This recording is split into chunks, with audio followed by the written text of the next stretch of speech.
You're listening to the Chronicles of a Gooner, the Arsenal podcast. I'm Martin Tyler, and you're listening to Harry Symeou.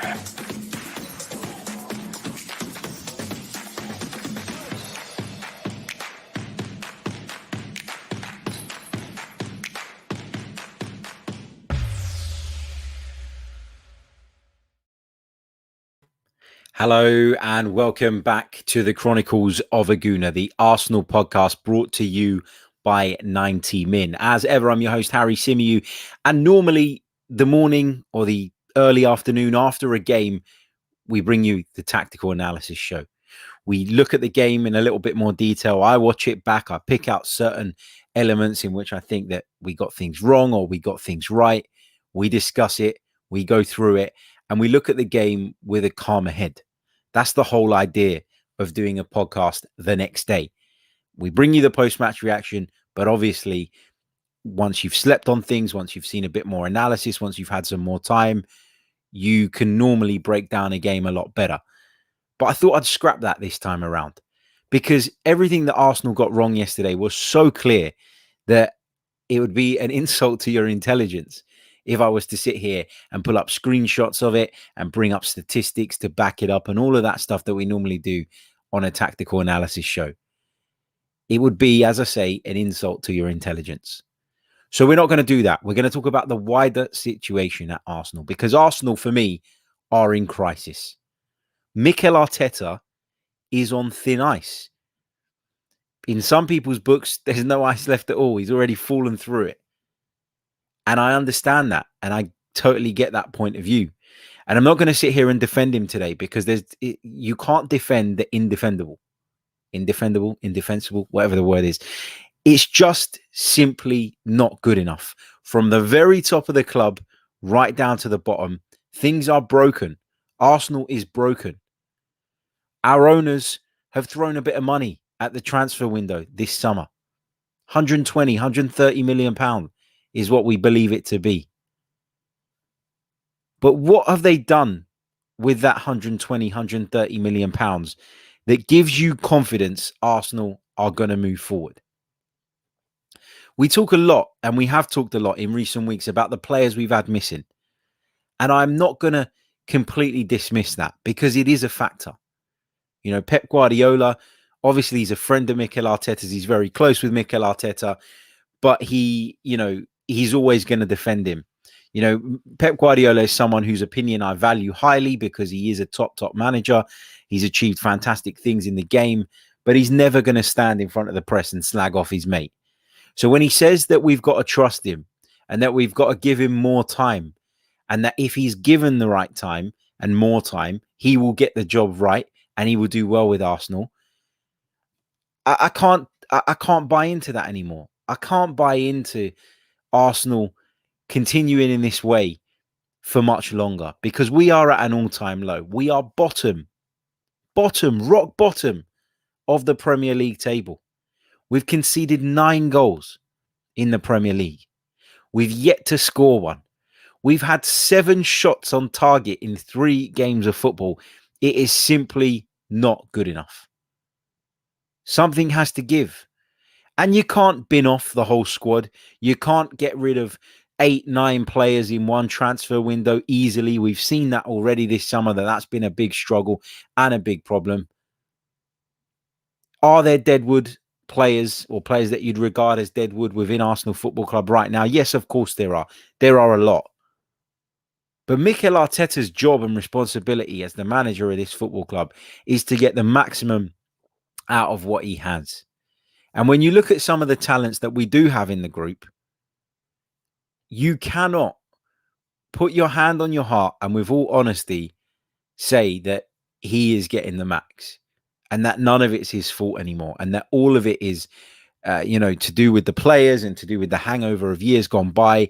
I accept that some of it is to do with that.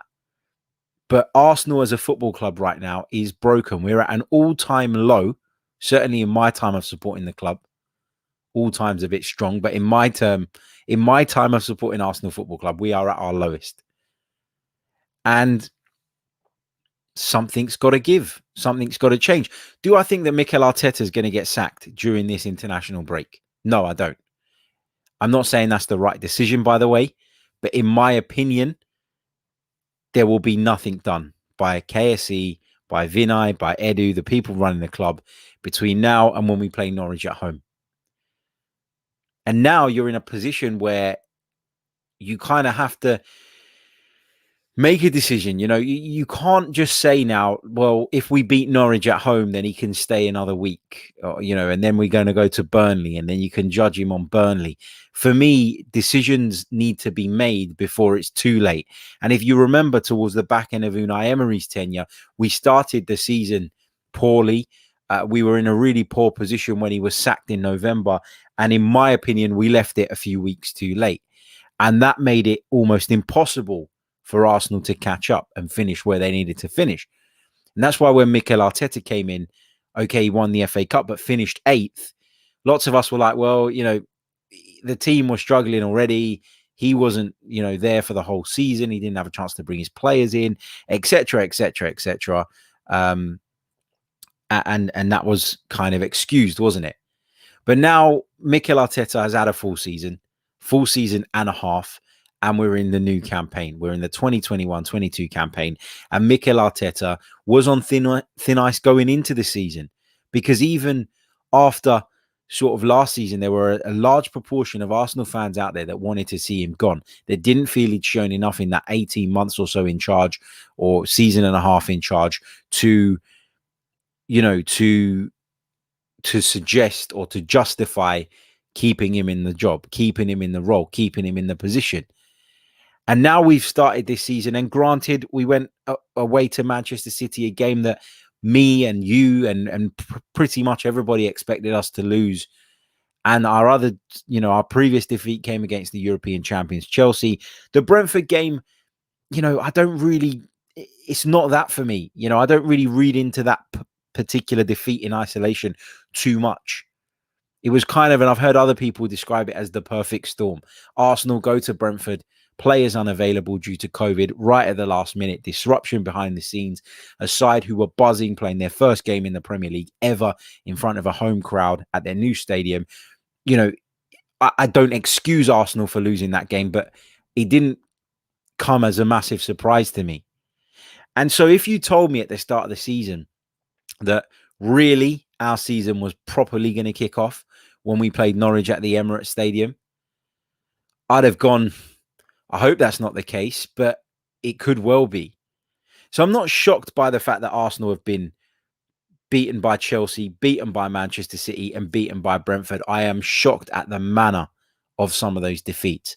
I'm shocked at a manager showing incompetence in so many ways from week to week. I can't understand some of the decision making. I can't understand how, and I talked about it yesterday, how Serie, a player that Mikel Arteta gave away for free, essentially, midway through last season, made it very clear he wasn't part of the plans, is now starting in Premier League games, away to Manchester City, ahead of a central defender that he himself, Mikel Arteta himself, signed. I don't get it. I wanted 3 points. I expected 3 points from the opening 3 games. That was what I'd worked out in my head. That was what I'd predicted. That's still not good enough for Arsenal Football Club, but it's what I expected Arsenal to achieve, given that we were taking on Brentford, a game I felt we should have won, and then Chelsea and Manchester City. I'm not deluded. I recognized from way back, that Manchester City and Chelsea are on a completely different planet.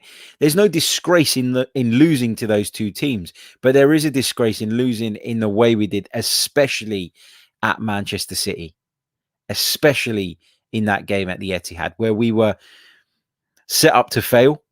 We were torn apart after we'd given away cheap goals.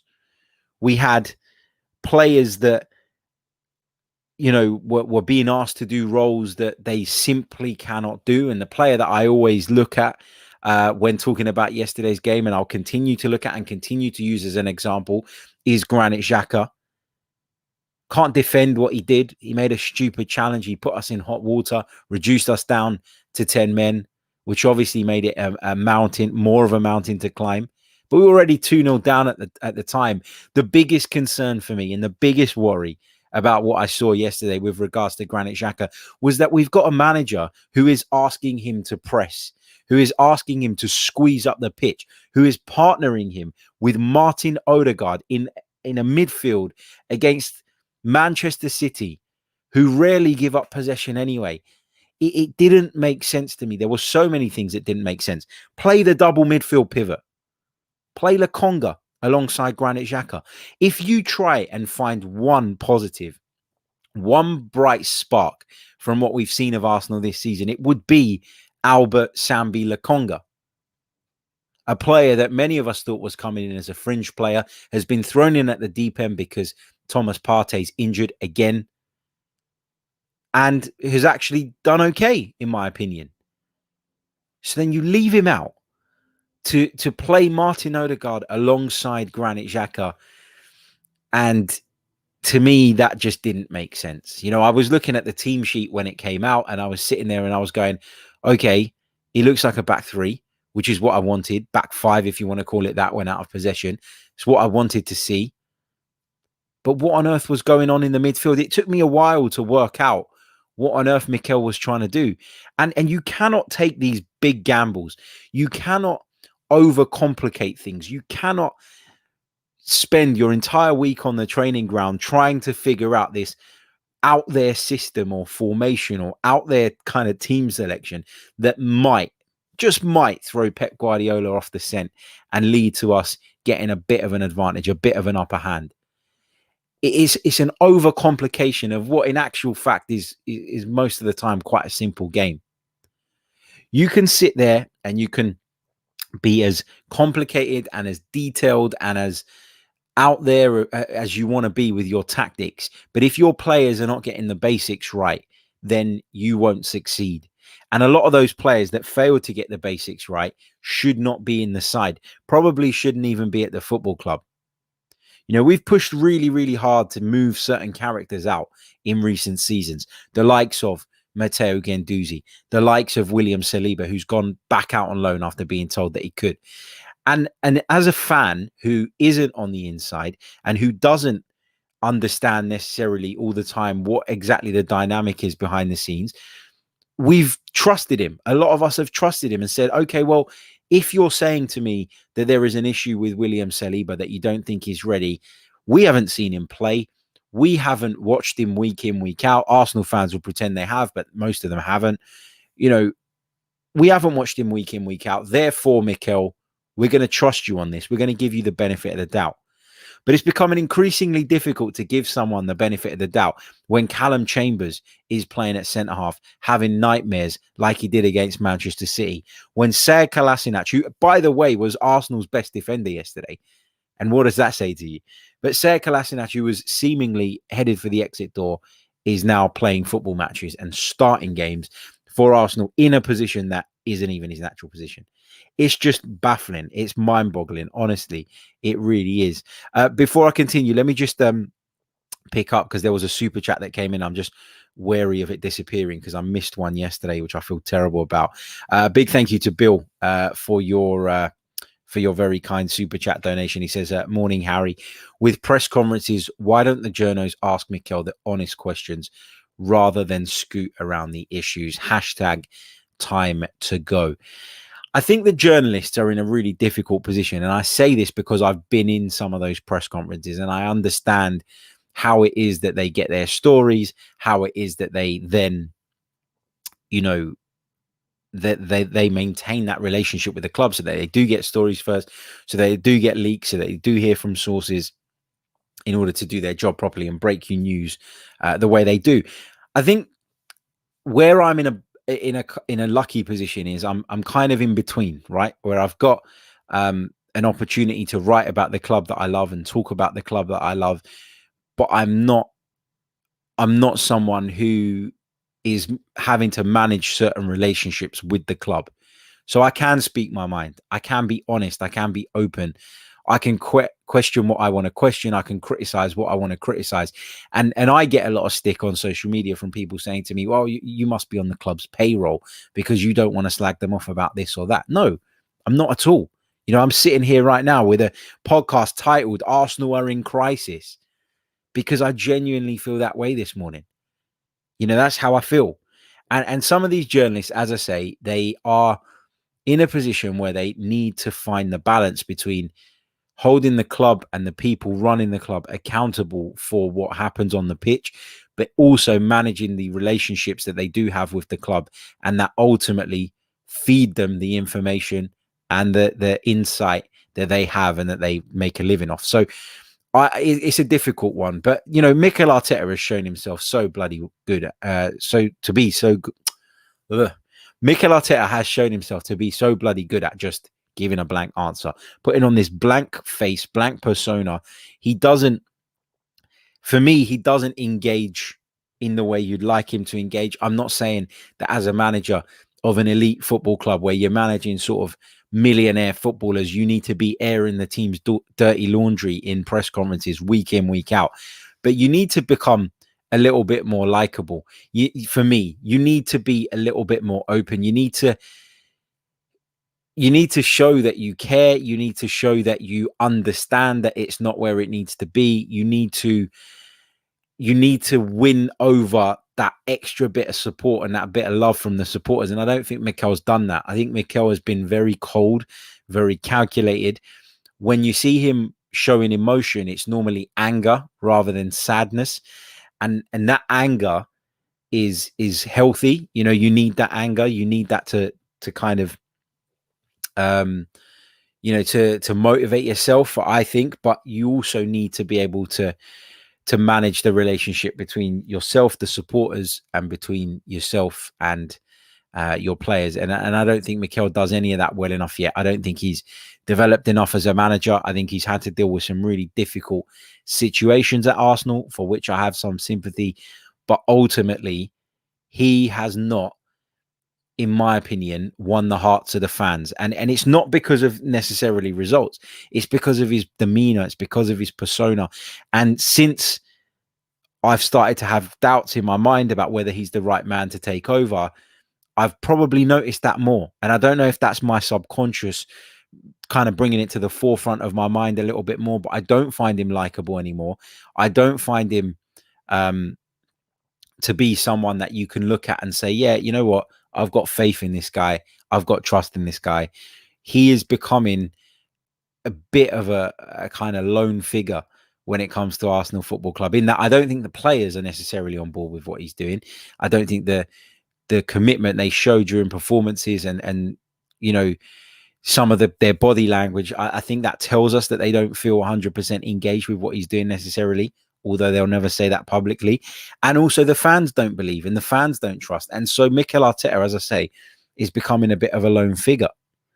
I talked yesterday briefly about, on the post-match reaction, about our recruitment strategy not matching up to what it is we're actually doing on the pitch.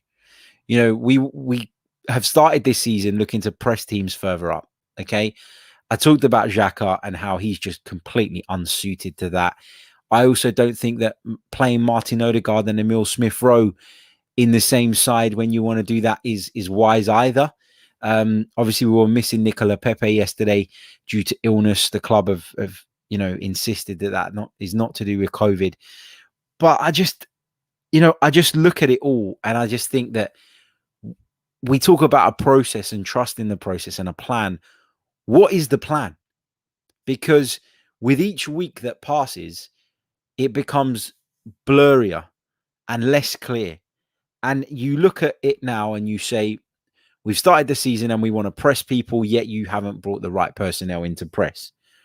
You've persisted with personnel who have shown in years gone by under previous management that they cannot press. So why are you trying to play that way?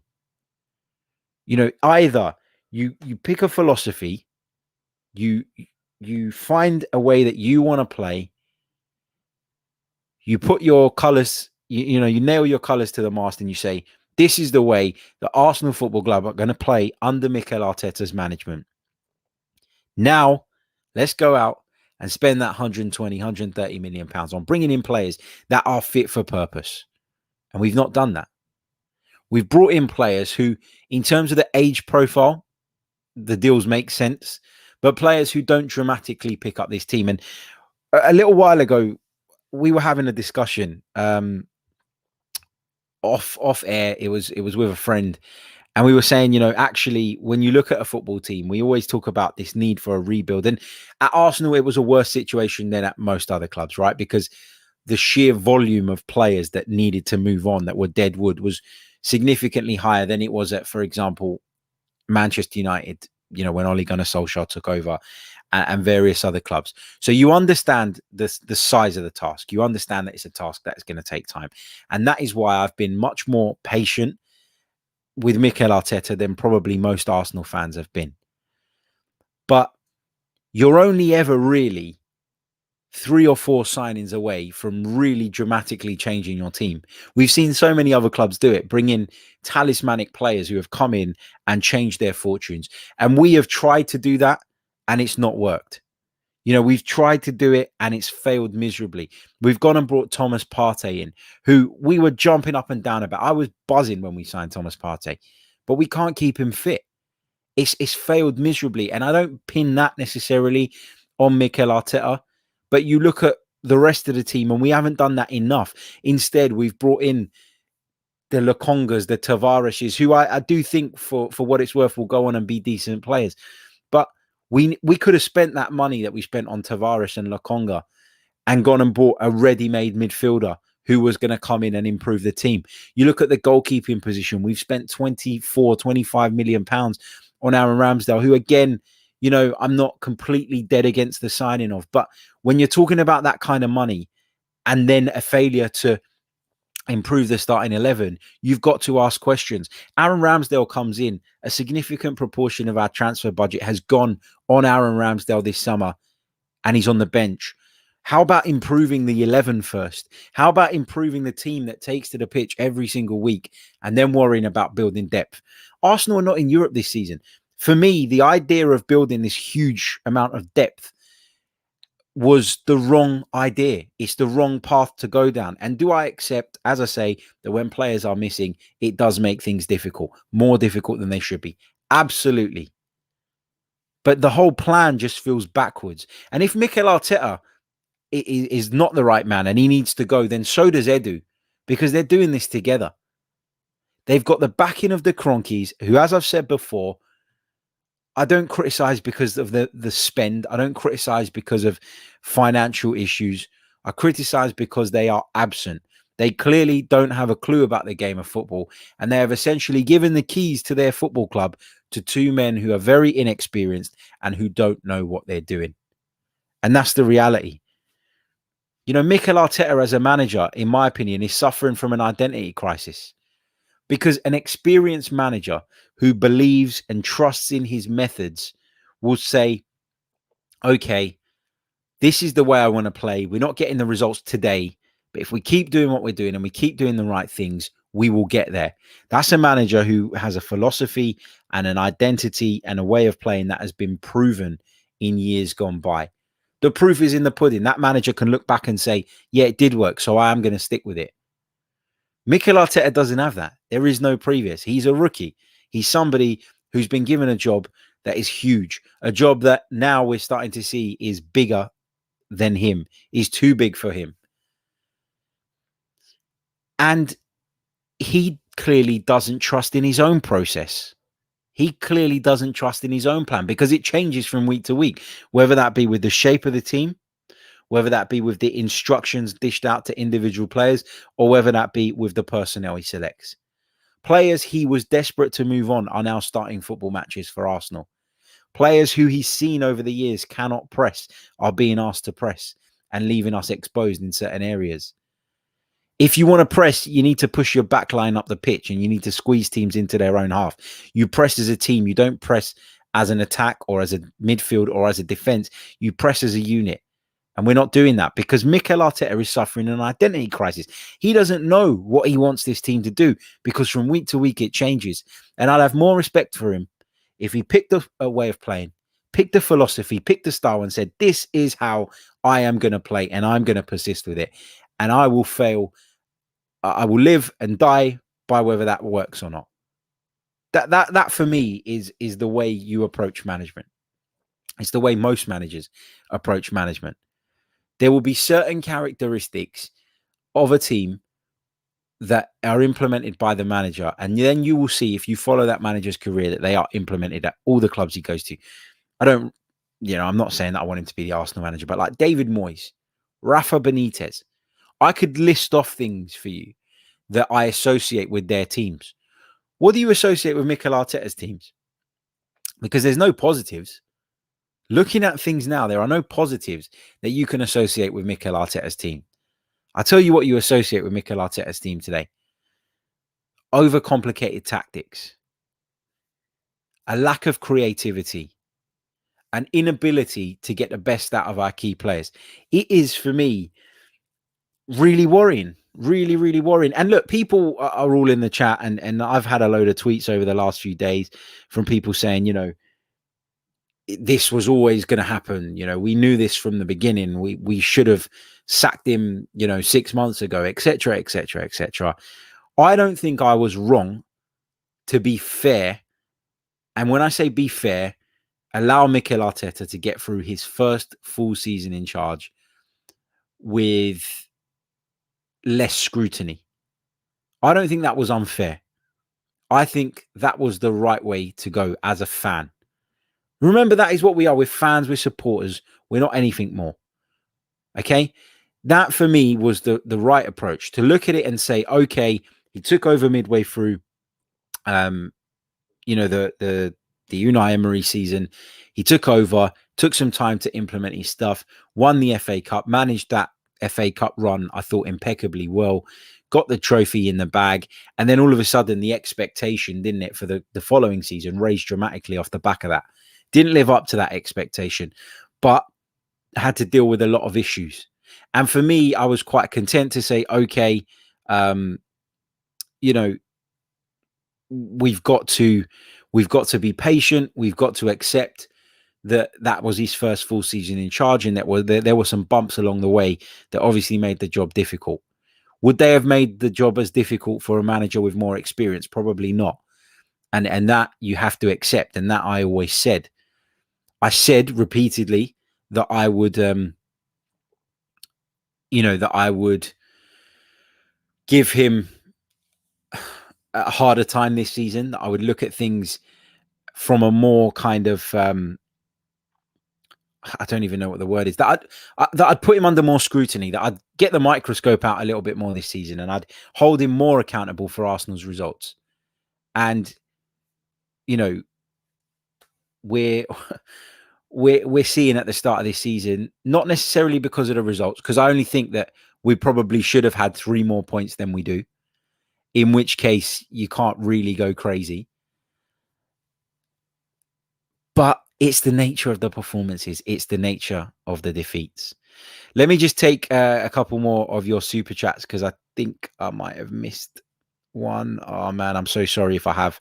I get carried away in ranting and raving, and I'm not looking at the comments, and then I missed them. Let me take this one from Anwesh. There was one more that I think I might have missed.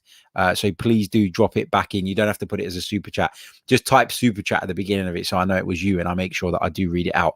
I'll keep my eyes peeled for that. Anwesh says there is a confused manager, confused director that has resulted in confusion among the players. They have to decide to improve these players or get rid of them. Completely agree. There was a comment about me contradicting myself. Let me address this one. Jean-René says, big up, Harry, but you're contradicting yourself. Last week, you said he had to adapt to Chelsea and was stubborn. Now you're slating him for trying something different against City. I see his style. I don't have an issue with you adapting your formation to play against Manchester City. That's not what I'm saying. What I'm saying is, overall, over the course of Mikel Arteta's tenure, we've seen too many different things for him to show that he has a philosophy. I'm not fussed about adapting it against Chelsea. I think we should have adapted it against Chelsea. And I said right at the top of the show, and I said it on the post-match reaction, I wasn't against him playing with the back three or back five against Manchester City. I felt that was the right way to go. I couldn't understand the decision to drop Martin Odegaard into a deeper midfield role alongside Granit Xhaka. I couldn't understand Arsenal wanting to press high up the pitch, knowing that Manchester City, even in their goalkeeper, have players capable of pinging balls in behind you and completely exposing you.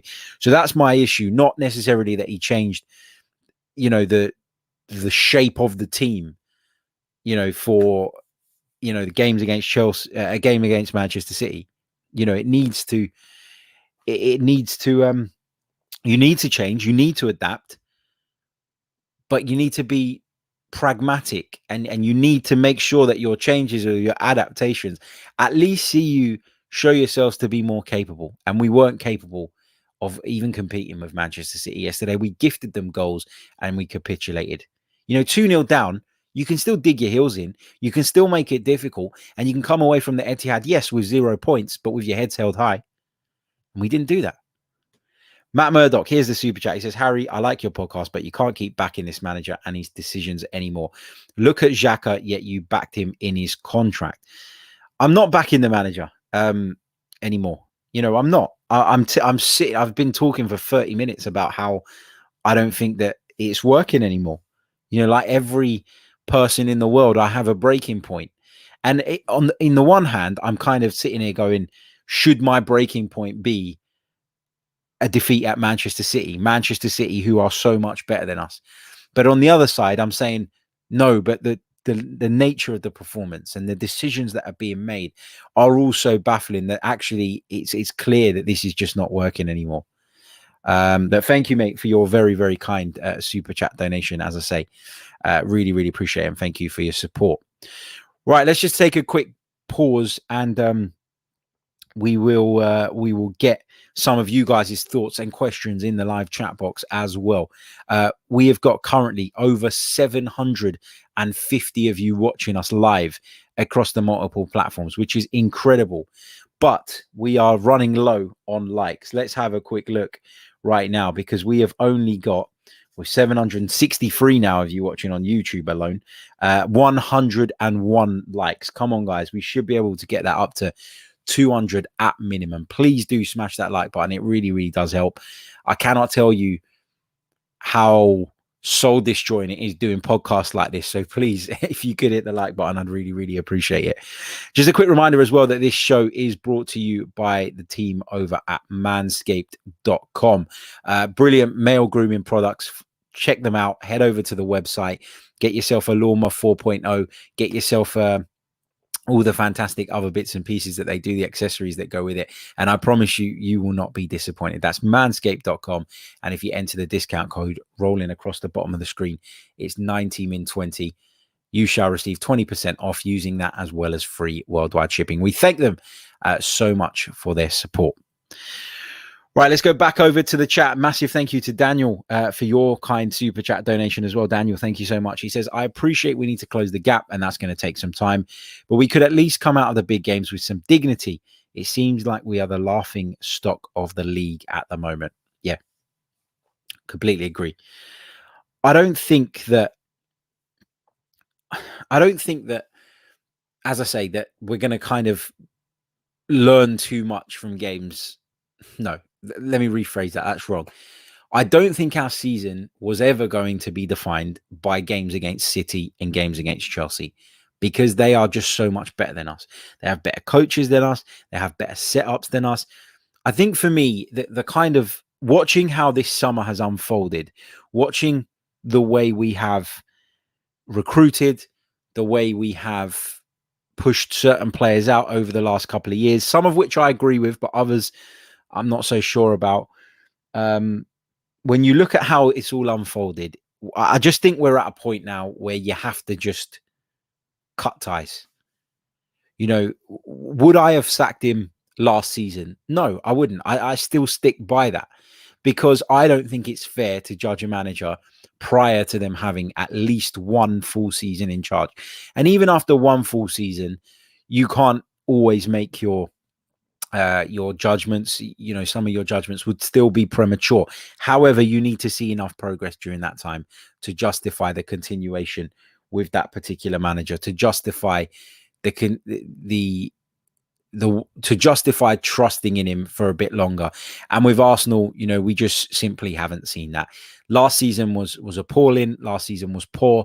Talked about the factors that obviously didn't help, and I accept those. But moving forward now, we had to see progress at the start of this season. Not necessarily in terms of results when it comes to the Chelsea and City game.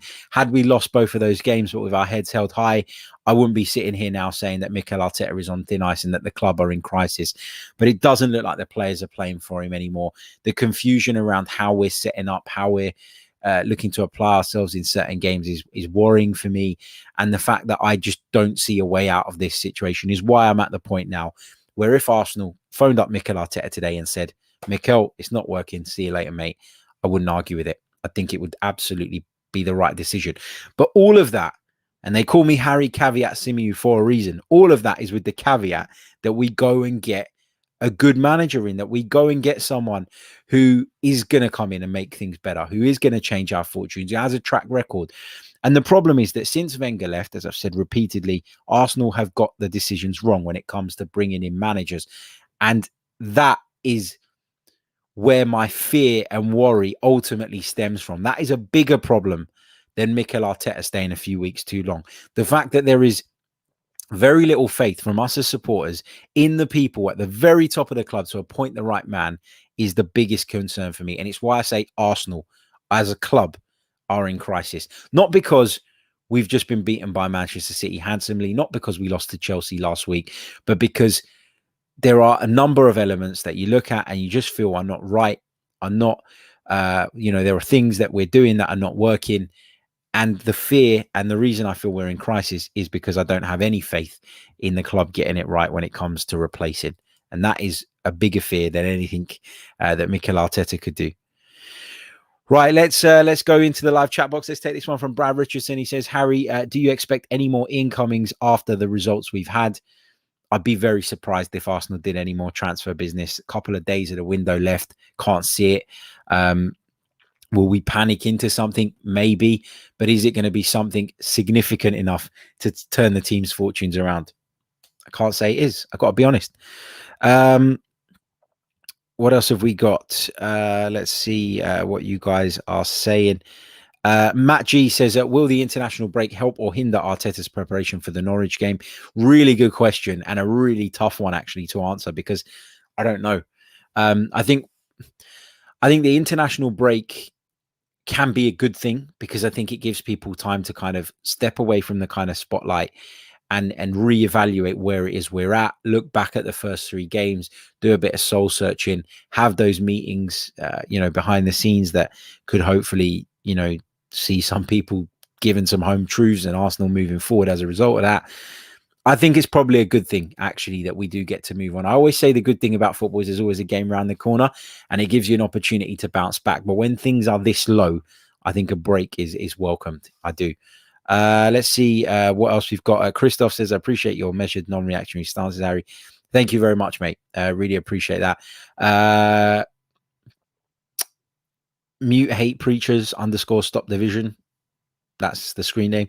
It says, Harry, what do you think about Bielsa coming in for Leeds? Well, I was talking earlier on, wasn't I, about about managers who have a philosophy, trust in that philosophy, and therefore, as a result, would stick with it even when times are difficult, knowing that overall it will work and overall it will benefit the team. And Marcelo Bielsa is a prime example of someone who's had a philosophy throughout his managerial career. There were times with Leeds last season when they first got promoted where people were saying, yeah, they're great going forward, but they just simply concede too many goals and they're not going to survive in this league. But look at them now. I mean, they're doing brilliantly, and they're doing brilliantly because he's trusted in his process, which is a process that's been proven to work in the past, and he's continued with it. But Marcelo Bielsa never veers away from that. Most good managers don't. Will they make the odd tweak tactically here and there to deal with a certain opponent or to try and give them the best chance in a certain game? Yeah, of course they do. But, Marcelo Bielsa is a prime example of everything that Mikel Arteta isn't. Someone with experience, someone with a philosophy, a clear philosophy, and someone who, isn't going to flip flop in what he's doing from week to week. Let's see what else we've got here. Vikshan says rivals are talking about the fact that we've lost the ability to attract big managers. Harry, do you believe it? Have we sunk that low? I still think Arsenal have a bigger pull than most. I really do. You know, we're a big football club, huge fan base with incredible potential. And we also have a club that pays big dollars. And it's as simple as that. You know, people talk about some of the top managers not necessarily wanting to come here. Yeah, maybe they wouldn't get the millions to spend that they do at City or at Chelsea or at United, but they'd be taking home one hell of a pay packet at Emirates Stadium. As we've shown in the past, look how much Arsene Wenger was earning. Yeah, it's obviously not been as big with Emery and with Arteta.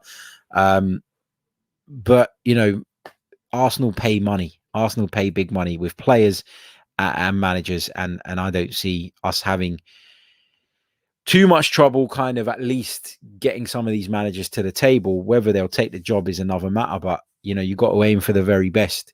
You can't be aiming for mid to kind of okay managers. You got to go and get and look at the big guns. You got to go and knock on Antonio Conte's door. Not saying he'll definitely take the job, but you got to go knock on his door. You got to go and knock on Luis Enrique's door. You got to try and get the best managers at Arsenal Football Club, because with the ownership we have, that's the only way that we're gonna close the gap.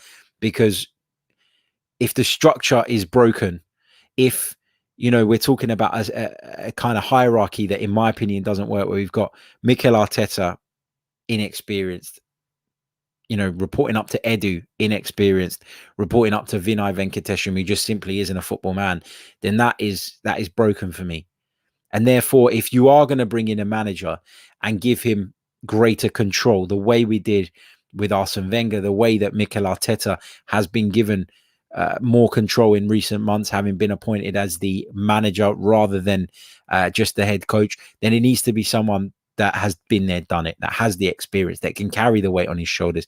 And you just feel with Mikel Arteta that he's carrying too much weight at the moment, and he is simply drowning. Let's see what else we've got. Pete Geary says, is letting Saliba go out on loan again one of the mistakes of the window? Again, look, you look at that defense yesterday, and I touched on it earlier on. You know, why would you want to pick? You know, why would you want to be in a situation where Kolasinac is playing at centre back, where Callum Chambers is playing at centre back, and then you look at the Saliba thing and you say it doesn't make sense. But and again, this is not me defending Mikel Arteta, because I know people don't want to hear that today. People don't want to hear that at all. But you look at some of those decisions and you do think, well, if Gabriel and Ben White are available, then we're not even talking about Saliba today. Because for me, those two are better than him. They're at a level above him. And so, or currently anyway. And so those guys would be in the team, and then it's not really an issue. But, you know, sometimes things do prove to be mistakes. But as I say, I think it's always important to think about the context in which that decision was made. And Arsenal knew they were getting Ben White in, and they didn't expect Gabriel to pick up the injury over the summer that he did. So I don't want to stick the knife in too much on that one, but I understand equally why people are frustrated by it when they see Serie Kolasinac starting, starting at centre-back in a game at Manchester City. Let's see what else we've got. Let's take a few more comments. Ben Smith says, I'm absolutely shocked they haven't sacked him. I'm not, because they've gone big on him, and they really have kind of made it clear that they are embarking on this project. It's just unfortunate at the moment for us that it feels like this project is failing. Jay Dubia, one of our members, says, Harry, honestly, mate, I feel as lost as our team look on the pitch. This is limbo. Our spending should have made some first team players, squad players, and new players to improve the first 11. Yeah, it's a big concern for a lot of people. Gooner Legend says, Harry, if Conte is not a possibility, who is your preference to come in as manager? I'm just trying to think of who's available at the moment. You know, I wouldn't be opposed to Luis Enrique coming in, Spain boss. You know, I wouldn't be surprised if Arsenal were able to persuade him to come out of international management and take on this job. You know, I think he's someone who plays an exciting brand of football, which is what Arsenal are clearly looking for. obviously they went to the semi-finals of the Euros, and he may feel that he's not finished his job there yet, and that there's more to be done, and it might prove a hard sell. But that's somebody I'd go after. Just trying to think of others available. I mean, a lot of the managers that I'm a massive fan of are currently in employment, and it's really difficult to get them out. Some people talk about Gasperini at Atalanta. I'm a big fan of Gasperini, but I don't think that he is guaranteed to succeed in the Premier League for a number of reasons, which we'll go into another time. But yeah, that's probably who I'd look at. Conte, Luis Enrique. I think you got to aim for those managers first. And then, we may be in a Tottenham position where we go for those big guns. It doesn't come off, and we end up having to look at someone like Nuno. We talked about Nuno when Emery went, and I didn't think that was the worst idea in the world. And people then kind of, went off of Nuno Espirito Santo because Wolves dropped off a little bit last season, almost dismissing the two fantastic seasons he'd had prior to that, which I think was unfair. But now he's at Spurs, so that's another option out the door. Chris Pantelli says, how many league titles have you seen us win, Harry? I ask because with these owners and a useless manager and half a team of deadwood, we will never see it again. Thank God I've seen 5 title wins. League title wins, I've seen the 97, 98, 2001, 2002, and the 2003, 2004. So I've seen 3 Premier League title wins in my time. Right. Some of you asking me about the Kanye album. Are you excited about the new Kanye album? I can honestly say I'm not at all. Not at all. Pramod says, you're a Serie A watcher. How about Paulo Fonseca? Oh, not for me. Not for me. Not the guy that I would get. I just don't see it. For me, he's no, just can't see it. I was never convinced by Paulo Fonseca at Roma, and therefore I find it hard to kind of make a case for him to join Arsenal. But I think he's better than Mikel Arteta if that's the route that you're going down. So yeah, let's just quickly summarize before we wrap it up. Let's quickly check in actually on the likes, because now we are approaching 1,000 of you watching us live at the moment, which is incredible. Hope it's been therapeutic. We've got 211 likes on the board. Come on, let's get that up to 250 at least by the time the stream ends. That would be great. So to summarize where I'm at, because I realized that when we do these podcasts, and I kind of don't really plan what I'm going to say, and I just ramble, and I do go off on tangents, and when I do answer some of your questions, and that takes me off on different directions and different tangents. And then I get people who have watched the whole podcast or listened to the whole podcast and then say, so where are you at on the Mikel Arteta situation? Because it's probably been a little bit difficult to extract exactly where I'm at. So here it is. Mikel Arteta came in. It was a gamble. It was a gamble that Arsenal clearly wanted to take even prior to his actual appointment. Okay, we knew that when we went after Unai Emery and we brought him into the club, Mikel Arteta was on the list. Mikel Arteta was somebody that the club wanted to bring in. It didn't happen that summer, and he came in following the sacking of Unai Emery. And he came in and took on a difficult task, in my opinion, where he had players who Arsenal were clearly looking to move on, players who he didn't feel were right in terms of the culture of the club, in terms of how we were going to move forward. But he also had to balance moving those players out with producing results in the interim. Nobody put a great deal of pressure on him when he first came in, because the team were in dire straits. We finished 8th, wasn't good enough, but we masked that and papered over those cracks by going on and winning the FA Cup. Last season was his first full season in charge, and I believe it was a difficult season for a lot of managers, for a lot of teams, because of the circumstances around it. And I was willing throughout that season to step back a little bit and say, I don't agree with this, and I don't agree with that, and I don't agree with this part of his management and that part of his management, but this is his first full season in charge. So let's give him the benefit of the doubt. Let's give him that opportunity to get his feet under the table, to implement the ideas that he wants to implement on the training ground, behind the scenes, and we'll see where we are. When we got to the Villarreal defeat in the Europa League, I was heartbroken because I'd maintained and kind of held on to this hope of Arsenal achieving their objectives via the Europa League route. And when that fell apart in the way it did, with Mikel Arteta making some really questionable decisions along the way, it was hard to take and hard to stomach. But again, I recognized after that actually the club weren't going to sack him. He wasn't going anywhere. So what would have been the point of me spending the entire summer being negative, moaning, complaining, and not looking forward to the new season? I think as a football fan that you always have to be as positive as you can be. Now, there will be times as an Arsenal fan, like we're seeing right now, where it's impossible. I'm at that point today. But you knew he wasn't going anywhere this summer. You knew that the club, or it became very evident quite early in the window, that the club were going to back him financially. And you sat back and you went, okay, let's see where we go. Let's see how we go. But then knowing that because last season was under par, the minute this one kicked off, he would be under much more scrutiny and he'd be under a lot of pressure.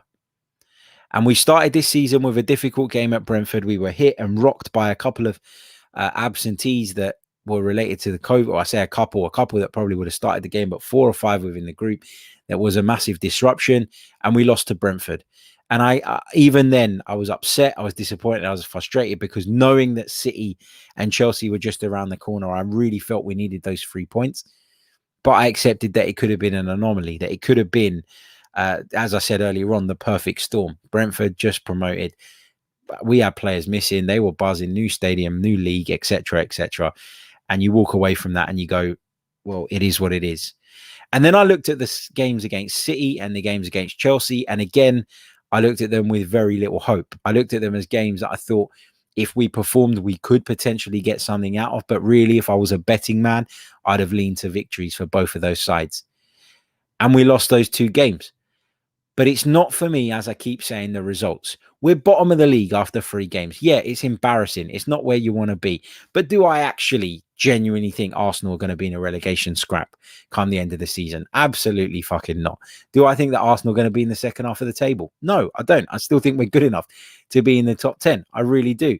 And when the players come back and all of that changes, it makes a big difference. But I look at those performances and I am worried. I am concerned. I look back at the transfer business, as you should do, at the end of the window. The end of the window is just a couple of days away. And I'm looking at it now and I still don't see enough to suggest that we're going to push on and kick on further.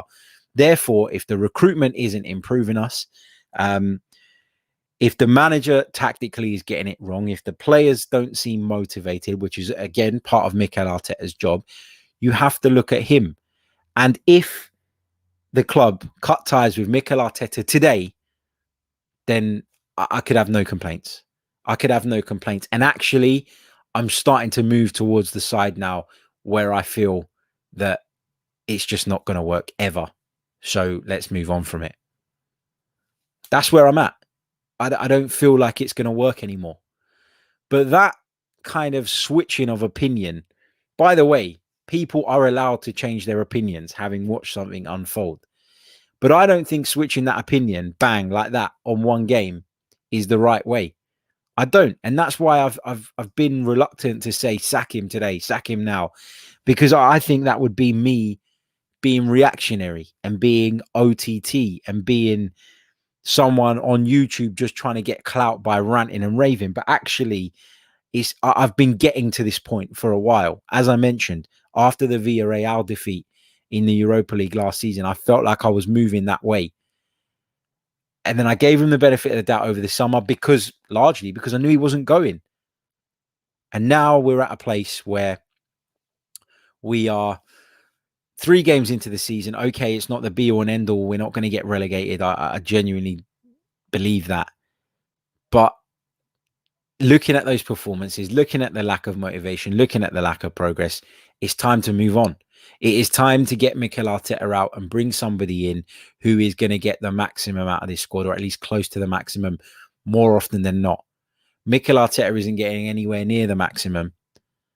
And it's not good enough. And even when we do get good results, you're still looking at the team and thinking we could get more. Because The style of football isn't there. What is the style of football remains to be seen, and that's a big, big problem.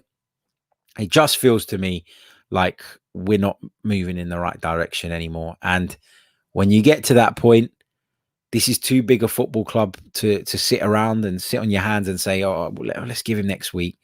You know, I don't want to see this game by game approach. I talked about it earlier in the show. I don't want to see him stay another week if we beat Norwich, and then, for example, sacked if we lose to Burnley, or he stays in the job if we win at Burnley and then we lose to Spurs and he gets sacked. That short-term approach is not working for me. It's time that Arsenal moved on from Mikel Arteta. That's where I'm at now. That's where I'm at. Not personal, not because I don't like the guy, just because I don't think he's good enough to turn this around. I think it's too far gone. I think the Villarreal thing was the bitter pill to swallow last season, given how we'd failed in the league. And I think he was always facing an uphill task since then. And to start the season like this, okay, albeit against two very good opponents, is disheartening, and it's a problem. And yes, you will play everyone over the course of the Premier League and things even themselves out. He's unfortunate, of course, that he's played Chelsea and City in his opening 3 games, but it is what it is. And he's only under that pressure because he underachieved last season. Therefore, you can't have too much sympathy, in my personal opinion. Let's just quickly take this super chat from Tom. Thank you so much, mate. Really, really appreciate your kind donation. He says, I understand that we haven't had our strongest team on the pitch yet. And I've used that argument, but he's got a full complement of bad decisions that have made me change my mind out. Very hard to disagree with that, Tom. Very hard to disagree with that. Right. Let me take a couple more bits and pieces, because there's over 1,000 of you watching us now. I almost feel guilty to kind of end the stream. I'm going to end it in a few minutes because I've got plans today. And I'm going to be incredibly late if I don't end it and wrap it up and then get the podcast version uploaded for those of you who prefer to listen on audio. So we'll take a few more comments. There are 274 likes on the board at the moment. There's over 1,000 of you, as I said, watching. So let's get that up a little bit further. Come on. It really, really helps. What have we got super chat wise? Let's take this one from Dave Perkins. He says, great show, Harry. I'm still upset, but feeling a bit calmer. So thanks. Yeah, I feel calmer today than I did yesterday, for sure. And I tried to avoid Twitter last night as well. I put my phone down by the side where I couldn't even see it, because I knew if I could see the notifications popping up, I'd be tempted. I'd be tempted to keep looking and reading and engaging in conversations I really didn't want to engage in yesterday. Let's take a couple. Some of you saying I've transitioned over to the dark side now. Yeah, maybe, if that's what you want to call it. Steve Stone says, why do many people think this is all your fault, Harry? Mate, the answer to that, I cannot give you. I feel like I've been fair with Mikel Arteta throughout his Arsenal tenure. I feel as though I was right to give him, in my opinion, I was right to give him a full season to see what he could do, and right to say that given it was poor for large parts of last season, and given that we crashed out of the Europa League the way we did, that he would be under a lot more scrutiny this season. And I've tried to be fair all along, because I don't sit here and F and blind and shout and scream. It doesn't mean I can't see faults. It doesn't mean that I'm not unhappy. It doesn't matter that I'm not disappointed about where Arsenal are currently at. You know, everybody says that they love the Arsenal club more than anybody else. They love the Arsenal Football Club more than anybody else. I genuinely do love the club. It genuinely hurts to see them in this position, see them playing the way they're playing. And I was genuinely quite positive about Mikel Arteta early in his tenure when I saw the way he spoke and the way he came across, even if it wasn't my first choice in terms of who we brought in to replace Emery, because he wasn't my first choice. If you go back to the pods I'd done at the time, I talked about Ancelotti, how that was something I'd have gone for over Mikel Arteta. But he did win me over at the beginning with some big talk. I thought there were signs at times that we were moving in the right direction. I wanted to block out the noise and make my own judgments and my own assessments on what we'd seen. But now we're at a point where I'm struggling to defend him. I'm struggling to make a case for him being the right man. And what would be wrong of me now, it's not flip-flopping. What would be wrong of me now would be to be so stubborn and stick to my guns so much that actually I'd be ignoring all the shit that's actually happening and all the problems that we currently face. So I feel I've been fair to Mikel Arteta. I feel I've given him as long as I could possibly give him. And now I'm at a place, and I've got to this place over a period of time. It's not just happened overnight. It's not just happened because we lost to City. But I'm at that place now where I do feel as though Mikel Arteta cannot do this job anymore, cannot get us back to the level we want to be at. And we need to be looking for a new manager. That's my view. Before it's too late. Before it's too late. This season can still be salvaged. We lost at home to Chelsea. We lost away at Man City. Yeah, we lost at Brentford too, but I didn't expect Arsenal to go the season unbeaten. So we're in a place now where, you know, we've got to make that change, and I think we've got to make that change sooner rather than later, because the longer you leave it, the more the damage is, and the harder it becomes to put things right and salvage this season. Because I tell you what, if we're out of everything 2-3 months into the season, it's going to be a long old campaign, especially with no Europe as well. So that is where I am. Thank you all for tuning in. It's been brilliant. There's been so many of you tuned in. I've found this somewhat therapeutic. Lots of things I'm unhappy about. Lots of stuff to get off my chest. I've really enjoyed the show, even if it was about a painful subject. But we'll be back tomorrow with some more Arsenal-related content. I look forward to catching up with you guys then. Until then, take care of yourselves and stay safe. Ciao.